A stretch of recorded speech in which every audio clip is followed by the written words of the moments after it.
네, 저희 개편과 함께 저희 시선 집중의 식구가 되신 국민의힘 하태경 의원 전화로 연결하겠습니다. 나와 계시죠? 예, 안녕하세요. 하태경입니다. 네. 윤석열 정부 초대 총리 후보자가 발표가 됐습니다. 한덕수 전 총리인데요. 총평부터 들어보겠습니다. 어떻게 평가하십니까, 의원님? 그 당선자가 그 경륜 협치 이 점을 좀 핵심적으로 생각한 것 같아요. 아무래도 그 이제 국정 경험이 이 신인 정치인이잖아요. 어쨌든 그 당선자가 그래서 경험이 풍부한 게 중요하게 작용한 것 같고 특히 또 민주당하고 협력하는 실제로 한덕수 총리 지금 지명자죠. 네. 저 김대중 노무현 정부 때도 일을 했고 또 노무현 정부 때 총리까지 했지 않습니까? 그렇죠. 이런 이력들이 중요하게 작용한 것 같습니다. 지난주에 이제 그 저희 인터뷰에서 이 총리의 조건 가운데 하나로 민주당이 반대하지 못할 사람을 꼽으신 바가 있거든요. 예, 딱 컨셉 중에 하나가 이거다 이렇게 봐도 되는 겁니까? 아무래도 그게 중요하게 작용했을 겁니다. 이제 기본적으로 전제 조건이었을 텐데 총리 후보자들 볼 때 아시겠지만 그 국회 과반 이상 찬성 통과를 해야 되거든요. 그렇죠. 그래서 민주당이 집단 반대 표결을 하면 통과가 안 됩니다. 그러니까. 그래서 민주당도 근거가 있어야 반대를 할 텐데 예. 앞으로 어떤 근거를 찾아낼지 아마 쉽지 않을 겁니다. 근데 좀 이렇게 한번 좀 접근해 보죠. 그러니까 그 노무현 정부에서 경제부총리도 지냈고 마지막 총리까지 지냈잖아요. 예. 그러면 그때 당시에 이제 인사 검증 과정이 당연히 있었을 거고.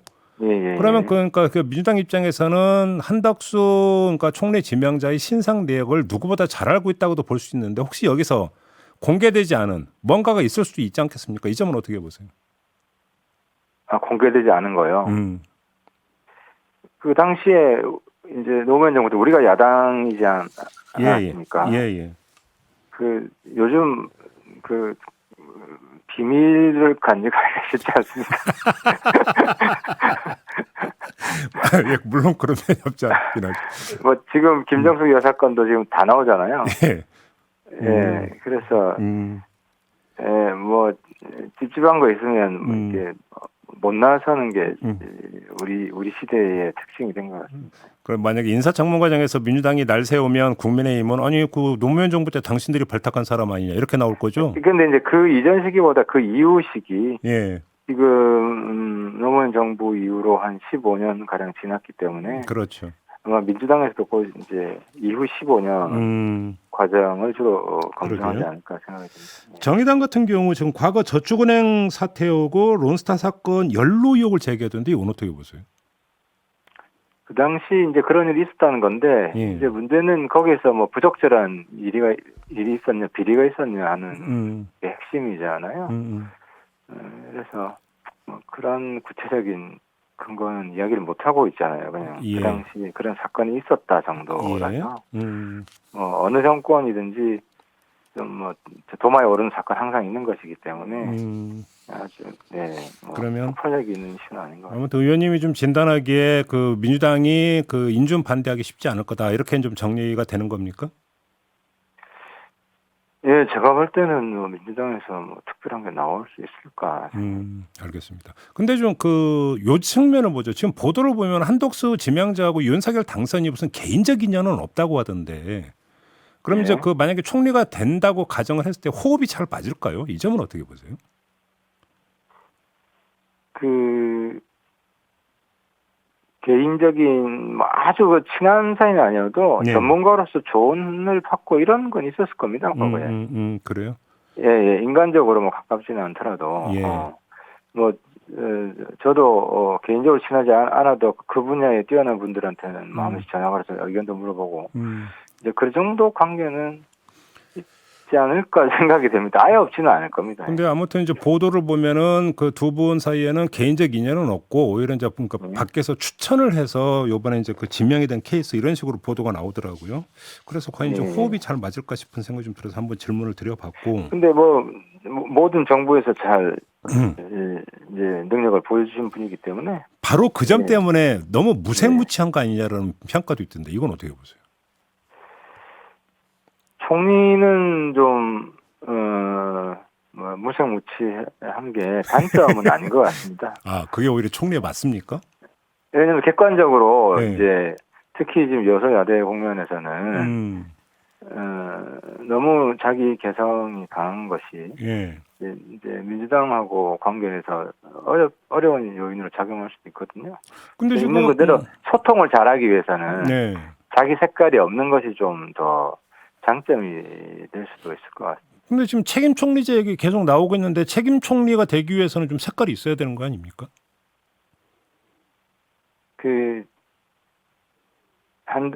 이제 보여주시겠죠, 뭐. 그러니까 이분도 어쨌든 마지막 그 공직일 가능성이 높지 않습니까? 네네네. 그래서 이제 과거 청리했던 것과는 좀 다른 방식으로 이제 자기가 주력해야 될 부분들을 명확히 하고 그래서 국정과제도 4가지로 분명히 정했더라고요. 예, 맞아요. 예. 예, 이제 그 부분에 이제 우선순위를 두고 하겠다 하고 하는 게 이제 새롭게 예, 자기의 총리 보통 총리할 때 본인이 대통령처럼 국정과제 얘기는 안 하거든요. 저는 그 특징이 있는 것 같더라고요. 이번 총리는 좀 그럼 그 4대 점을 국정과제. 주목해서 보신 거네요. 그러면? 예, 그래서 이제 그 우선순위를 딱 정해 놓지 않거든요. 왜냐하면 이제 그렇죠. 대통령 지시를 받아서 하기 때문에. 그렇죠. 근데 이제 대통령께서 이제 대통령 프로젝트, 총리 프로젝트 이렇게 좀 나눠가지고 네. 좀 하신 것 같아요. 그래서 그 점은 역할 분담이 좀 논의가 좀 되지 않았나 싶어요. 아, 그렇게 보시는 거군요. 관련해서 지금 책임 장관제도 이야기했다는데 이건 어떻게 평가하세요? 그러니까 장관이 차관 추천권을 갖는 걸 이제 이야기한 것 같던데. 그거는 윤석열 당선자가 이제 경선 시기부터 쭉 이야기했던 거예요. 본인은 과거에 이제 대왕적 작은 청와대, 큰 내각 예. 그리고 총리와 장관에게 실질적인 책임을 부여하겠다. 네네. 그래서 인사권도 일부 주고, 그래서 그 생각들을 일관되게 실천하고 있는 것 같아요. 그래서 지금 선거 운동 시기 본인이 했던 말을 가장 잘 지키고 실천하는 네. 뭐 당선자이지 않나 생각이 듭니다. 보통 뭐 선거 때 했던 이야기랑 집권했을 때는 다르다라고 하는 이야기를 많이 하는데 그렇죠. 당선자는 기본적으로 본인이 수긍하는 이야기만 하고 또 했던 이야기는 최대한 지키려고 노력하고 하는 모습을 쭉 보여주고 있습니다. 그 아까 이제 그 한덕수 지명자가 이제 그 4개 이제 국정과제를 이야기했다고 하시니까 요 하나만 좀 질문드리고 싶은데 이 4개 국정과제 보니까 하나가 안 보고 나머지 3개는 경제던데요. 큰 카테고리로 보면. 그래서 지금 그 정부 조직 개편 관련해서 외교부하고 통상교섭부를 묶느냐 마느냐 얘기가 좀 하나의 쟁점이잖아요. 의원님은 어떻게 보세요? 원래는 이제 통상교섭부가 외교부에 있다가 이제 산자부로 옮겨 갔잖아요. 그랬죠. 근데 이제 최근 시대를 보면은 이제 시대에 맞게 좀 적절하게 기민하게 대처할 수 있느냐 하는 게 이제 정부 조직인데 최근에는 미국, 중국이 군사 안보 문제만으로 싸우는 게 아니라 경제 문제로 싸우잖아요. 그렇죠. 예, 그렇게 보면 이제 외교의 경제가 좀 붙어 있잖아요. 과거처럼 뭐 자유무역이 쭉 된다. 그래서 외교적 분쟁이 별로 없다고 하면 뭐 산업부에 붙어 있어도 별 문제는 없지만 지금은 사실 뭐 우크라이나 문제가 또 경제 문제로 터지고 그렇죠. 또 자원 문제가 사실은 국가 간의 외교 문제에서 발생을 하지 않습니까? 그래서 지금은 통상 부분이 외교로 좀 외교 쪽에서 더 역할이 좀 커진 시대가 돼버렸다. 그래서 이제 경제 안보 시대잖아요. 그럼 외교 통상부가 되는 게 맞다 이렇게 보시는 거네요. 그러면 그게 좀 더 효율적으로 국제 정세에 대처할 수 있는 구조 같습니다. 근데 이명박 정부 때 외교 통상부였잖아요. 그때 외교부 라인하고 통상 라인이 보니까 서로 알력을 한다 뭐 이런 얘기가 좀 많이 나오지 않았었습니까? 화학적 결합이 되겠습니까? 정부 부처에 항상 갈등이 있는데 이제 옛날에 한번 해봤기 때문에 네, 별 큰 문제 없을 겁니다. 알겠습니다. 인사만 잘 조화롭게 하면요. 수장을 이제 누구로 앉히느냐 이게 중요하다는 말씀이시네. 그렇죠. 소통이 잘 되는 사람 있으면은 큰 문제 없습니다. 알겠습니다. 이제 정치 얘기로 좀 넘어갔으면 좋겠는데요. 안철수 인수위원장이 이제 당으로 돌아가겠다고 밝혔지 않습니까?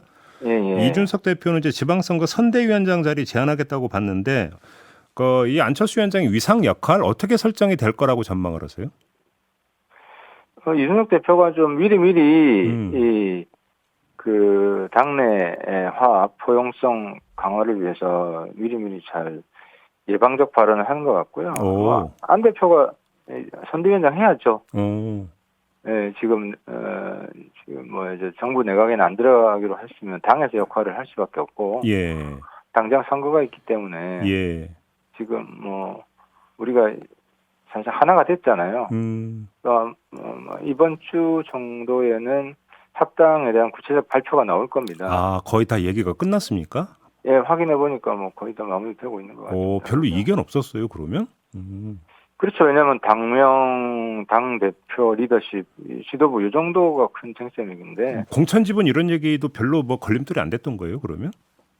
공천 지분이 이제 경쟁하는 지역이 있거든요. 그러면 이제 경선 룰 정도의 어느 정도 국민의당에 배려하는 이런 요인들 좀 반영을 하는 그런 방식이 되지 않을까. 그럼 이번 주 안에 아마 이제 합상 발표가 있을 거다. 예, 이제 선거 얼마 안 남았잖아요. 그 공관위도 구성이 됐기 때문에 공천 심사 들어가려면 그렇네요. 안에 해야 될 것 같습니다. 그러면 그 선거 국면에서는 안철수 인수위원장이 이제 선대위원장을 맡는다고 치고 선거 끝나면 그때는 어떻게 되는 겁니까? 포지션이? 그 선거 결과를 봐야 되겠죠. 이게 선거 결과에 따라서 많이 달라지기 때문에. 연동이 되는 겁니까? 그렇잖아요. 예, 원래 지도부도 선거 결과 아주 안 좋으면 지도부가 이제 책임지고. 근데 국민의힘 분위기 보니까 지방선거 그렇게 걱정하는 분위기는 아닌 것 같던데. 지금 그렇지 않습니다. 대선도 아슬아슬하게 이겼고. 최근에도 보면 지금 새 정부에 대한 지지율이 과거에 비해서 높지 않지 않습니까? 우리는 물론 이게 이제 우리가 좀 더 긴장하고 오히려 약이 될 수 있다고 보긴 하지만 자동적으로 이긴다 이런 생각은 하지 않고 있습니다. 서울 같은 경우는 어떻게 전망을 하세요? 지금 이제 경기도가 제일 중요하죠. 물론 그렇긴 하죠. 경기도 이기면 우리가 이긴 거고 경기도 지면 진 거라고 저는 보고. 서울은 그냥 이긴다고 그러면 전제하는 겁니까? 서울은 아직 우세한데 그래도 신중하게 잘 준비를 해야 되겠죠. 알겠습니다. 또 하나의 선거가 원내대표 경선인데요. 이른바 권성동, 김태흠 양강전으로 가지 않겠는가 했는데 오늘 아침 보니까 김태흠 의원이 충남지사 쪽으로 돌았다라는 보도가 있던데 의원님은 어떻게 파악하고 계세요? 통화는 아직 안 해봤어요. 그래요? 뭘 해도 잘하실 분이긴 하고. 근데 이제 새 원내대표는 아무래도 우리가 여당이기 때문에 이제 과거처럼 당내 단합이나 여야 협치도 중요하지만 청와대하고 소통이 제일 중요하지 않겠습니까? 그렇겠죠. 그래서 당에서도 의원들도 청와대와 소통을 중시하는 그런 선택을 하지 않을까 생각이 됩니다. 그렇게 놓고 본다면 권성동 의원이 역시 가장 유력하다 이렇게 이제 봐야 되겠네요. 그러면 이제 본인이 아직 의지를 명확히 밝히지 않았기 때문에 그 점을 좀 확인해야 될 것 같습니다. 그래요. 아무튼 근데 이제 만약에 권성동 의원이 의향을 밝힌다라면 가장 최적의 카드다 이렇게 평가하십니까, 의원님은? 권성동 의원도 충분히 잘해낼 거라고 생각을 합니다. 의원 도면 또 다른 사람도 있습니까? 아직 여러 후보들 후보군이 좀 있더라고요. 그래서 제가 의원님은 도전 안 하세요? 저는 왜요? 저는 원내대표는 좀 그러면 다른 걸 혹시 좀 준비하고 계신 게 있으십니까? 이 정부에 또 도움도 주고 또 쓴소리도 하고 그런 역할들 해야죠. 알겠습니다. 하나만 여쭤볼게요. 지금 인수위원들이 BTS 이제 소속사를 방문한 바가 있지 않습니까? 예. 근데 사실 의원님께서 BTS 그 병역 특례 언급하신 바가 있었잖아요. 했다가 철회했죠. 예. 아, 철회했습니까? 명확히 이야기하면, 음. 이제 당시 제가 얘기했던 건 형평성인데, 예를 들어 국악 잘하는 사람은 지금 병역 특혜가 있거든요. 성악 잘하는 사람, 국악 잘하고 성악 잘하는 사람이 있는데, 대중 가수는 그게 특혜가 없어요. 그러니까요. 그래서 특혜 줄 거면 다 주고, 안 주면 다 안 줘라. 이게 제 주장이었어요. 근데 뭐 철회한 다음에 그래서, 다시 혹시 꺼내드실 계획은 없으십니까? 예, 지금은 없고, 저는 그때 이제 그래서 성악이나 국악도 주지 마라. 네. 왜냐하면 이제 군 병력이 할수록 줄어들고 있기 때문에, 예, 다 같이 특혜를 없애는 방향이 더 바람직한 방향이다. 예. 인구가 좀 줄어들고 있어서 그 입장을 계속 견지하고 있습니다. 알겠습니다. 자, 여기까지 할게요. 고맙습니다, 의원님. 예, 감사합니다. 네, 국민의힘의 하태경 의원이었습니다.